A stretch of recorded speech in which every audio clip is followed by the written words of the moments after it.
જૂનાગઢમાં સંકલન સમિતિની બેઠક મળે છે અને આ બેઠકમાં પહોંચે છે ધારાસભ્ય ગોપાલ ઇટાલિયા અને ગોપાલ ઇટાલિયાએ ખુલાસો કર્યો છે કે કઈ પ્રકારે અધિકારીઓ કાગળ ઉપર રમત રમતા હોય છે તેને લઈને તેમણે ખુલાસો પણ કર્યો છે। શું છે આ સમગ્ર મામલો વાત કરીશું આ વિડીયોમાં। વૈષ્ણવજન તો તેને કહીએ જે પીડ પરાઈ જાનાને રે। નમસ્કાર, નવજીવન ન્યૂઝમાં આપનું સ્વાગત છે। હું છું જયંત દાફડા।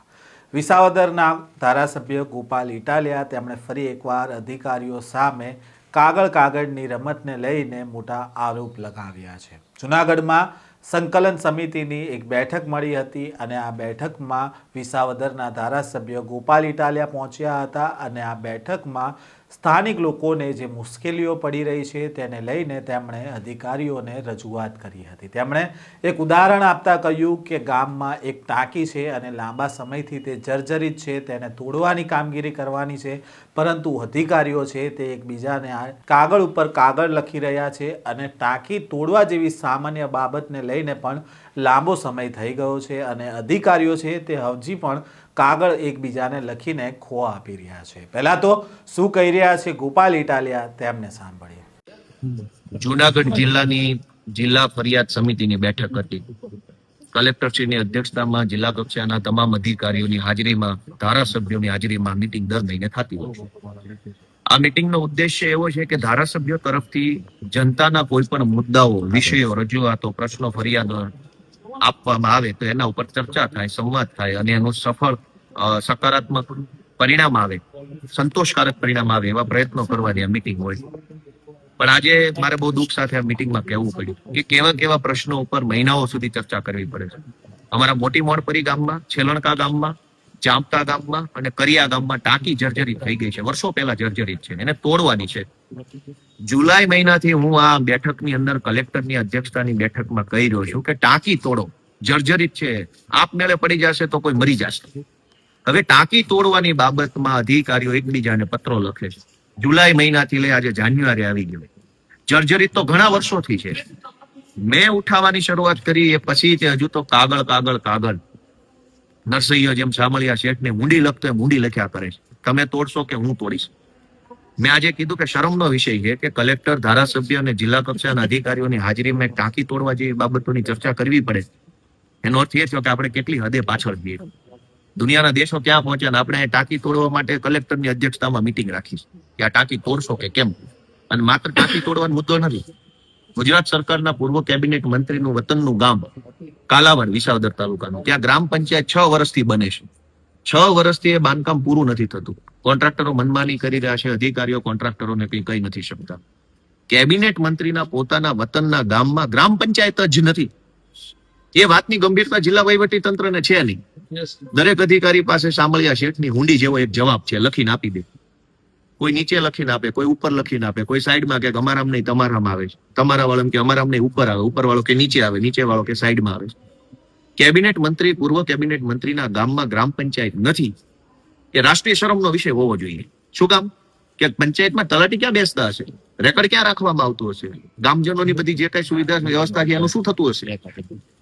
દોસ્તો, આજે આ મીટિંગની અંદર મેં ભેસાણ અને વિસાવદરની સહકારી મંડળીમાં જે ગોબાજાળી થઈ છે અને જે ખેડૂતોને ખોટી રીતે 7/12માં બોજો પાડ્યો છે એને એનઓસી આપવામાં આવે એ મુદ્દા ઉપર રજૂઆત કરી છે।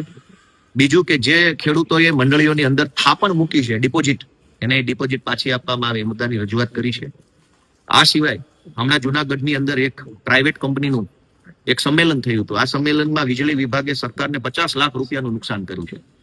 વીજળી વિભાગના દ્વારા ખોટી રીતે કોટેશનો કરી, ખોટી રીતે ડિપોઝિટો લઈ, એક જ સ્થળ ઉપર 4 કનેક્શનો આપી અને સરકારને મોટા પાયે નુકસાન કરવાનું કામ કર્યું છે। આ મીટિંગમાં એની ચર્ચા થઈ છે પણ મુખ્ય અધિકારી હાજર નહોતા એટલે આવતી મીટિંગમાં પ્રશ્નની રજૂઆત થવાની છે। આ સિવાય અમારા ભેસાણ તાલુકાના ગોરવિયાળી ગામે બ્લાસ્ટિંગ થવાના કારણે લીઝોની અંદર ગામજનોને ખૂબ તકલીફ પડી રહી છે। ઘરની અંદર તિરાડો પડી ગઈ છે, ખેતરોની અંદર ધૂળ ઉડવાથી પાક નથી પાકતો, એ બાબતની આજે રજૂઆત થઈ છે। અમારા ભેસાણ ગામની અંદર પાવર કટ ખૂબ થઈ રહ્યા છે। ભેસાણમાં સતત પાવર કાપ લાગી રહ્યો છે। ભેસાણમાં કારખાનાઓ ચાલે છે, હીરાના, અન્ય બીજા કારખાનાઓ છે। દરેક લોકોને લાઇટની સતત જરૂર પડતી હોય છે, પરંતુ કોઈને કોઈ કારણોસર ભેસાણની વ્યવસ્થા બરાબર ન હોવાથી લાઇટ કપાય છે. એની પણ આજે મેં રજૂઆત કરી છે કે ભેસાણમાં કારખાનાઓને ધ્યાને લઈને, લોકોની જનસંખ્યા ધ્યાને લઈને, સોલાર પ્લાન્ટ લાગેલા છે એને ધ્યાને લઈ અને વહેલી તકે પાવર બાયફર્કેશન કરવામાં આવે, ટ્રાન્સફોર્મર્સની સાઇઝ મોટી કરવામાં આવે તો આ પ્રશ્નનું સોલ્યુશન થઈ શકે તેમ છે. આ સિવાય તાલુકા કક્ષાએ જે કઈ પ્રશ્નો, બરડિયા ગીરના, શોભાવડલા ગીરના રોડનો પ્રશ્ન, લેરિયા ગામના રોડનો પ્રશ્ન, શોભાવડલા ગીરના ગામનો રોડનો પ્રશ્ન, આ જે કઈ રોડ છે, જુનાગઢ થી ભેસાણના રોડનો ધીમી ગતિએ ચાલતા કામનો પ્રશ્ન, આ બધા જ મુદ્દાઓ ઉપર આજે આ મિટિંગની અંદર ચર્ચા થઈ છે. અને આ સિવાય અન્ય જે કઈ નાના મુદ્દાઓ હતા, જેમ કે સમયસર અનાજનો જથ્થો નથી મળતો. ભેસાણ અને વિસાવદરની અંદર 25, 26, 27 તારીખે અનાજનો જથ્થો આવે છે. મહિનાના અંતે જથ્થો લાવી અને કેટલાક દુકાનદારો અમુકને બાદ કરતા એ આ જથ્થાનો વેપાર કરી નાખે છે. તો આ બાબતે ચર્ચા કરી હતી કે દરેક ગ્રાહકોને મહિનાના પહેલી 1 થી 10 તારીખ સુધીમાં અનાજ મળી જાય એવી વ્યવસ્થા આપણે કરવી જોઈએ. તો આ બધા વિષયો પર આજે ચર્ચા થઈ છે. ભાઈ, ખાસ કરીને તાલુકાના પ્રશ્નો છે, તાલુકામાં સોલ્વ નથી થતા, છેલ્લા સુધી આવે છે. શું કહેવું? તાલુકાના પ્રશ્નો તાલુકામાં તો સોલ્વ નથી થતા એવું હું વિપક્ષના ધારાસભ્ય તરીકે કહું એના કરતા પણ એવું તો ભાજપના ધારાસભ્યો કહે છે. ગ્રામ પંચાયત લેવલના પ્રશ્નો રાજ્ય સરકારથી સોલ્વ નથી થતા. આવું 5 ધારાસભ્યોએ પત્ર લખીને કીધું. મારે તો ક્યાં આમાં કઈ બોલવા પણ જ રહ્યું.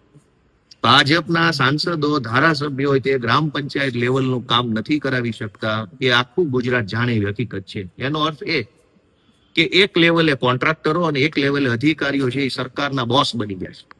કોન્ટ્રાક્ટરો સરકારથી ઉપર છે.